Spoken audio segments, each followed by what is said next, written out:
আসসালামু আলাইকুম। সে গতকালকে থেকেই যেমন অজস্র বৃষ্টি পড়া শুরু করছে, রাত্রেবেলা একটু ঝিরে ঝিরে পড়ছে, আবার অনেক ভারী হয়ে বৃষ্টি পড়ছে। চারপাশটা এত বৃষ্টি, 2-3 যাবত এত বৃষ্টি হচ্ছে, চারপাশটা একেবারে পানিতে টইটুম্বুর। অজস্র বৃষ্টি হচ্ছে। আর সে সকালবেলা থেকে তো একেবারে মানে এই লেভেলে বৃষ্টি হচ্ছে, মানে বৃষ্টিটার জন্য বাহিরে বের হওয়া যাচ্ছে না। তো এখন কিছুটা শিথিল হচ্ছে। তো জানি না সারা দিনটা কেমন যাবে। আস্তে আস্তে মনে হচ্ছে যে দিনটা পরিষ্কার হচ্ছে।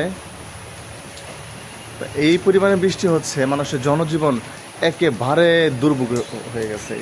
আমাদের এদিকে যদিও কোনো জলাবদ্ধতা নাই, কোনো ধরনের পানি জমে না। মূলত হচ্ছে আমাদের গাজীপুর জেলাটা হচ্ছে এরকম, এটা অন্য জেলা থেকে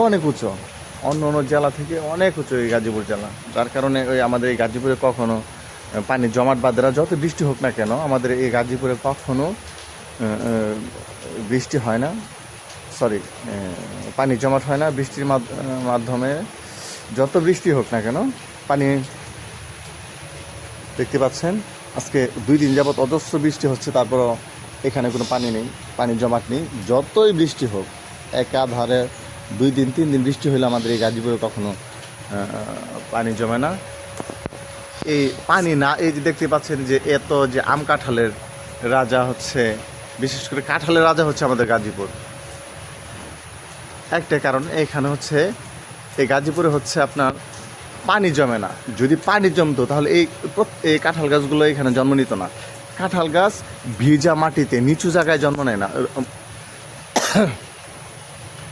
কাঁঠাল গাছ হচ্ছে ভিজা মাটি প্লাস হচ্ছে নিচু জায়গায়, এখানে কখনো কাঁঠাল গাছ হয় না।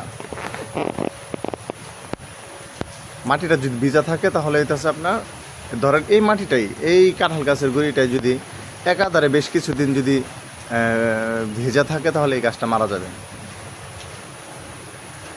তো অনেক অনেক অনেক বৃষ্টি হচ্ছে। অন্য জায়গায় খুব মারাত্মক অবস্থা। মাঝে মাঝে যে খবরে দেখি মারাত্মক অবস্থা, পানিতে টইটুম্বর হয়ে গেছে। বিভিন্ন সদরগুলো হচ্ছে এই পানিতে একেবারে প্লাবিত। যাই হোক, সৃষ্টিকর্তা আমাদেরকে অনেক ভালো লাগছে।